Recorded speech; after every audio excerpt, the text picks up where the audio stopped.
Good morning friends, నేను మీ సాయి మల్లేష్ని మాట్లాడుతున్నాను. ముందుగా మా ఛానల్ సబ్స్క్రైబ్ చేసి లైక్ చేసి షేర్ చేయండి. అదేవిధంగా ఈరోజు వార్తల్లోని ముఖ్యాంశాలు తెలుసుకుందాం. ఈనాడు దినపత్రిక ఒకేసారి 20 టీఎంసీలు మళ్లించేలా గ్రేటర్ తాగునీటి అవసరాలకు 15, మూసీ పునరుజ్జీవానికి 5, మల్లన్న సాగర్ నుంచి తీసుకునేలా కార్యాచరణ, త్వరలో టెండర్ ప్రక్రియ. రానున్న 10ఏళ్లలో గ్రేటర్ హైదరాబాద్ తాగునీటి అవసరాలతో పాటు మూసీ పునరుజ్జీవ పథకాన్ని పరిగణలోకి తీసుకొని గోదావరి 2-3 దశలను కలిపి ఒకేసారి చేపట్టాలని ప్రభుత్వం నిర్ణయించింది. కాళేశ్వరం ఎత్తిపోతల పథకంలో భాగంగా నిర్మించిన మల్లన్న సాగర్ నుంచి ఒకేసారి 20 టీఎంసీల నీటిని మళ్లించేలా పనులు చేపట్టాలని నిర్ణయించినట్లు తెలిసింది. ఈ ప్రతిపాదన త్వరలోనే మంత్రివర్గం ముందుకు వెళ్లనుంది. సుమారు 7,000 కోట్లు వ్యయమయ్యే ఈ పథకానికి మంత్రివర్గం ఆమోదం తర్వాత టెండర్ ప్రక్రియను చేపట్టే అవకాశం ఉంది.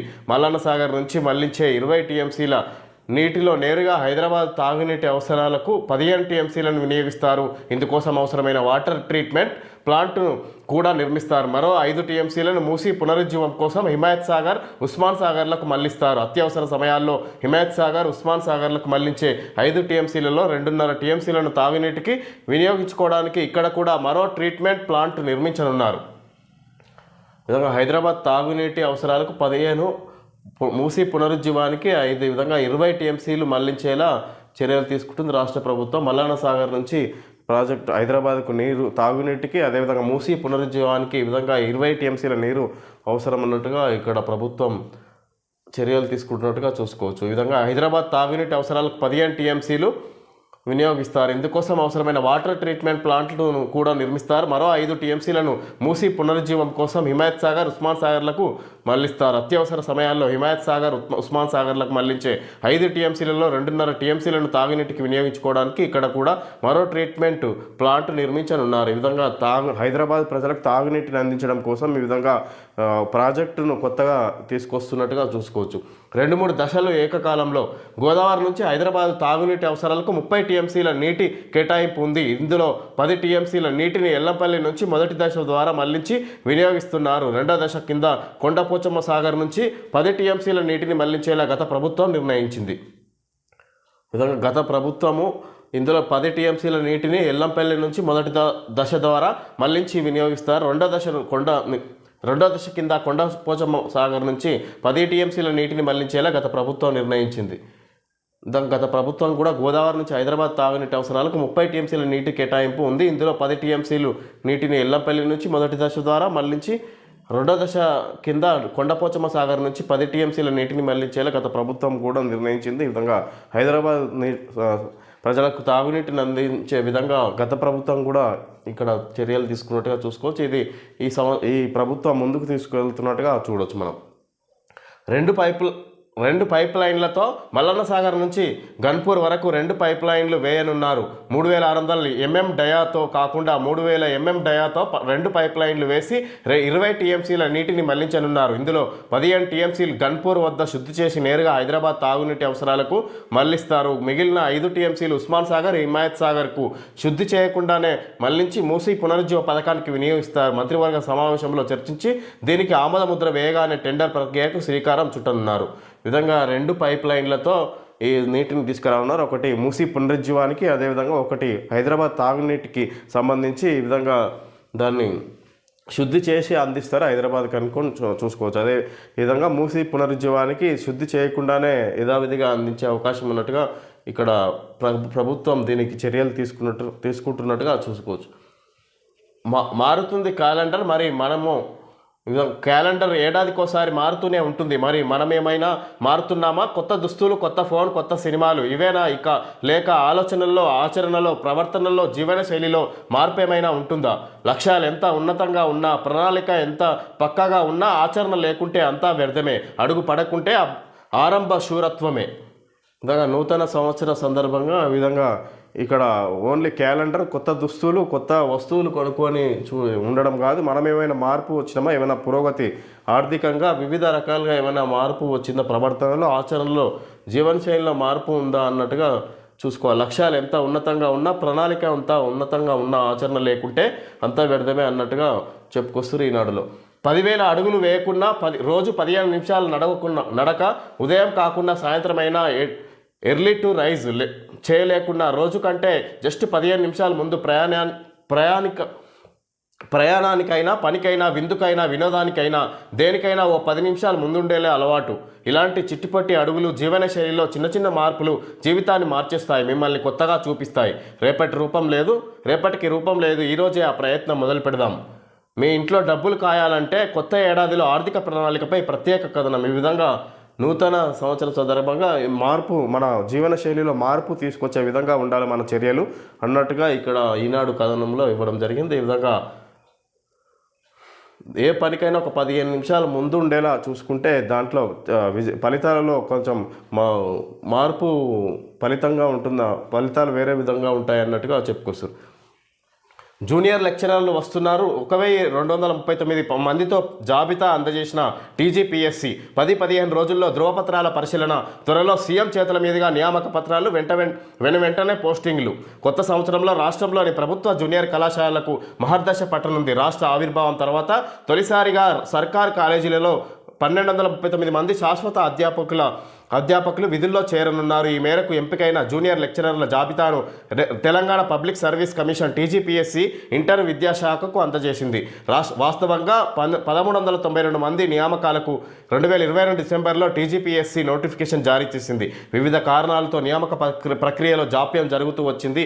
ఆంగ్లం సబ్జెక్టుపై వాద్యం నమోదైన నేపథ్యంలో 153 పోస్టింగ్లు పెండింగ్లో పడ్డాయని, మిగతా పోస్టులకు ఎంపికైన వారి ధ్రువ పత్రాల పరిశీలన వచ్చే 10-15 రోజుల్లో జరగనుందని ఇంటర్ విద్యాశాఖ వర్గాలు స్పష్టం చేశాయి. సీఎం రేవంత్ రెడ్డి చేతుల మీదుగా నియామక పత్రాలు అందజేసి ఆ వెంటనే పోస్టింగ్ ఇస్తామని వెల్లడించాయి. ఫిబ్రవరి లోపే నూతన అధ్యాపకులు విధుల్లో చేరే అవకాశం ఉంది. ఈ విధంగా జూనియర్ లెక్చరర్లు ప్రభుత్వ జూనియర్ కళాశాలలో ఈ విధంగా లెక్చరర్ పోస్టింగ్లు 1239 పోస్టులు నియామకాలు చేపడుతున్నట్టుగా చూసుకోవచ్చు రాష్ట్ర ప్రభుత్వం. ఈ విధంగా సీఎం చేతుల మీదుగా నియామక పత్రాలు వెంటనే పోస్టింగ్లు కూడా ఇస్తున్నట్టుగా చూసుకోవచ్చు. 3 నుంచి ప్రపంచ తెలుగు సమాఖ్య మహాసభలు హెచ్ఐసిసి వేదికగా నిర్వహణ. ప్రారంభ కార్యక్రమానికి ఏపీ సీఎం చంద్రబాబు 5న ముగింపు ఉత్సవాలకు సీఎం రేవంత్ రెడ్డి.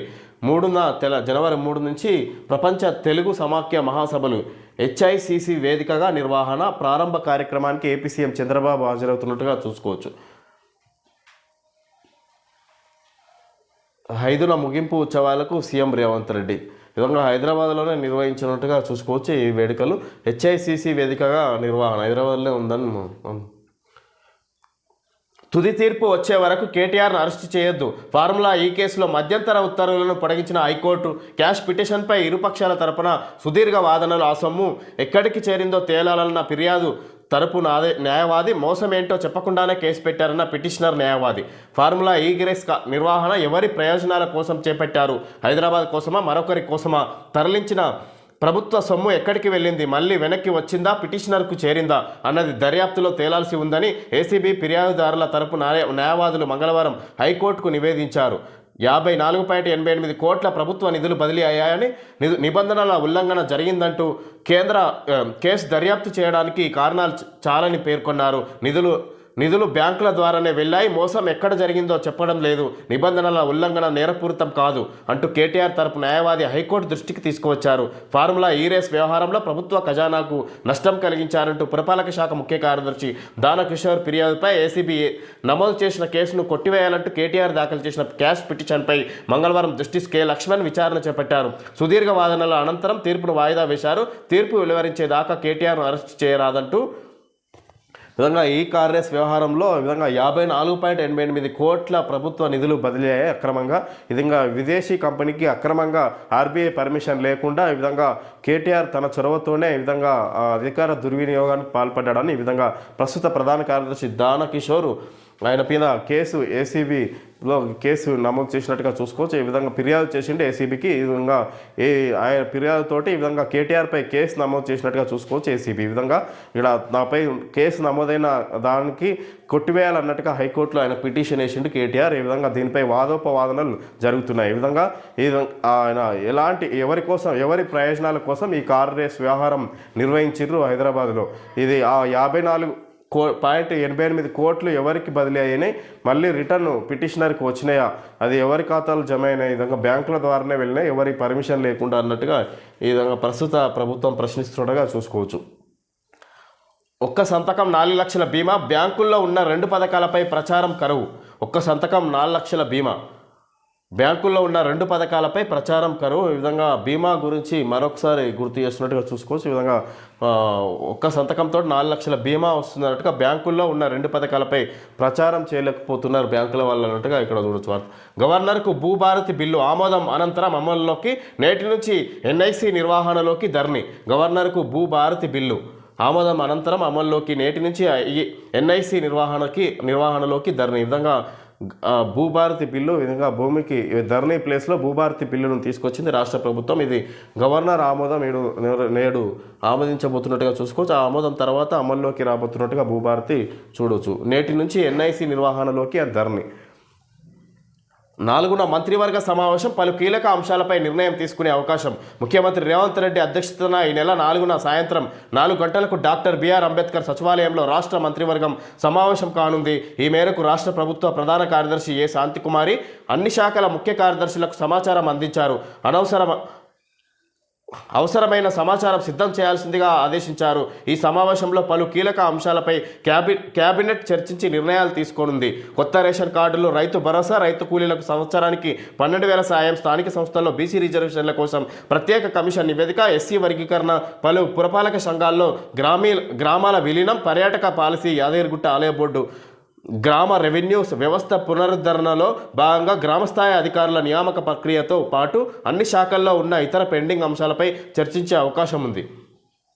జనవరి 4 మంత్రివర్గ సమావేశం. ఈ విధంగా పలు కీలక అంశాలపై రాష్ట్ర ప్రభుత్వం నిర్ణయం తీసుకునే అవకాశం ఉంది. అదేవిధంగా రైతు భరోసా, భూమి లేని కూలీలకు 12,000 సాయం, అదేవిధంగా రైతు కూలీలకు సంవత్సరానికి 12,000 సాయం, కొత్త రేషన్ కార్డులు, స్థానిక సంస్థల్లో బీసీ రిజర్వేషన్ల కోసం ప్రత్యేక కమిషన్, ఎస్సీ వర్గీకరణ, పలు పురపాలక సంఘాల్లో గ్రామాల విలీనం, పర్యాటక పాలసీ, యాదగిరిగుట్ట ఆలయ బోర్డు గ్రామ రెవెన్యూ వ్యవస్థ పునరుద్ధరణలో భాగంగా గ్రామస్థాయి అధికారుల నియామక ప్రక్రియతో పాటు అన్ని శాఖల్లో ఉన్న ఇతర పెండింగ్ అంశాలపై రాష్ట్ర ప్రభుత్వం చర్చించే అవకాశం ఉంది. ఈ విధంగా రైతు భరోసా, కూలీలకు 12,000 రేషన్ కార్డులు, అదేవిధంగా బీసీ స్థానిక సంస్థల ఎన్నికల్లో బీసీ రిజర్వేషన్ గురించి, ఎస్సీ వర్గీకరణ, అదేవిధంగా వివిధ అంశాలని పరిగణలోకి తీసుకొని చర్చించే అవకాశం ఉన్నట్టుగా చూసుకోవచ్చు రాష్ట్ర ప్రభుత్వం.